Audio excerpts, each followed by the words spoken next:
Your legacy is every life you've ever touched. Maya Angelou. So I'm scrolling on Facebook and I see this picture of Maya Angelou and I read this and I repost it before I even go to the internet and check to see if Maya Angelou really said this. I know very little about Maya Angelou. I haven't read a lot of Maya's work. I do remember that she wrote a book called It's the Caged Bird That Sings, I believe. Anyway, that doesn't matter so much. I know it's true that your legacy is every life you've ever touched, and that it sounds like something that Maya Angelou would say, yes? Or rather, it's something that would be true coming from the mouth of anyone. It also probably matters that she's a black woman, that it's a black woman who's saying that, right? And that photo of her is compelling. Yes? I mean, look at those eyes. She understands something, right? Those are the eyes that I believe know something about suffering.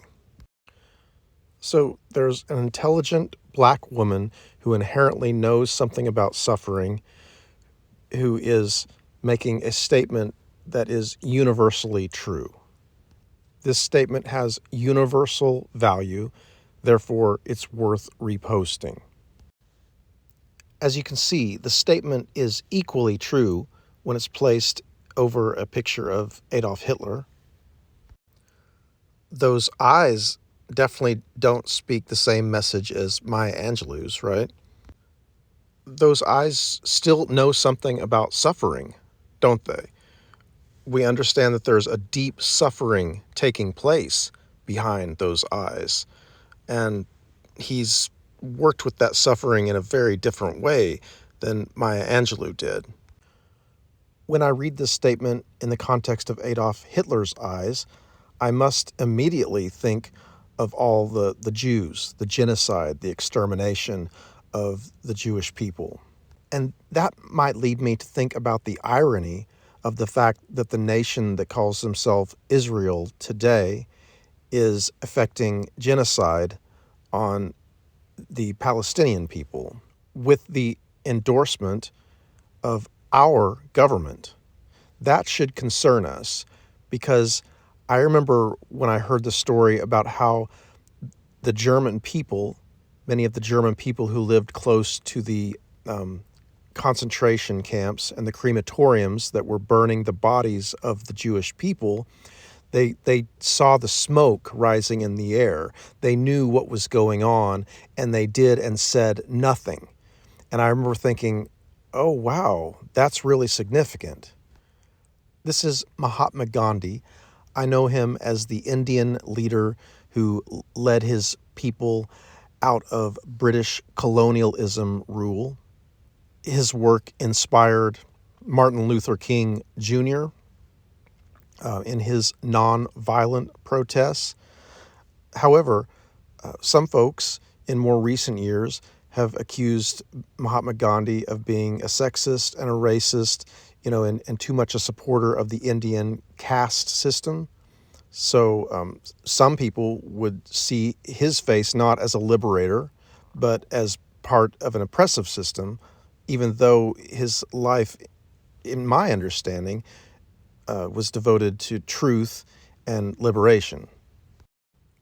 This statement is also something we might imagine that Jesus said. However, this rendition or this illustration of white Jesus with blue eyes could be found to be very offensive these days. Perhaps you like this one better, or maybe that one's too Catholic for you. How about this one? Does this one work better for you? The Muslims must have some kind of wisdom when they insist that there are no pictures of their prophet Muhammad, right? Growing up, this man's face for me was the icon of social justice. However, this Muslim man, Malcolm X, criticized Martin Luther King Jr. for being more a tool of the white man's agenda. Martin Luther King Jr., as far as I understand, was tolerated by the establishment until he became an outspoken opponent of the war in Vietnam, and he could no longer, with a clear heart, promote purely nonviolent means of protest. And that is when he was assassinated, more than likely by the United States government. Toward the end of his tour here on Earth, Martin Luther King Jr. began telling his people that he wouldn't be with them much longer, much like Jesus began telling his people that he would not be with them much longer. Martin Luther King understood. He understood the hornet's nest that he was poking, just like Jesus understood that love, when brought to this earth, would not be tolerated by either the church or the state. Jesus, like Maya Angelou, like Malcolm X, like Martin Luther King Jr., like Mahatma Gandhi, was a subversive teacher. His lessons and his life's work flew in the face of the establishment. Oh Lord, I want 2 wings to guide my feet. Oh Lord, I want 2 wings to guide my hand. Oh Lord, I want 2 wings to guide my hand so the world won't do me no harm. Why does the caged bird sing? Do you know why the caged bird sings?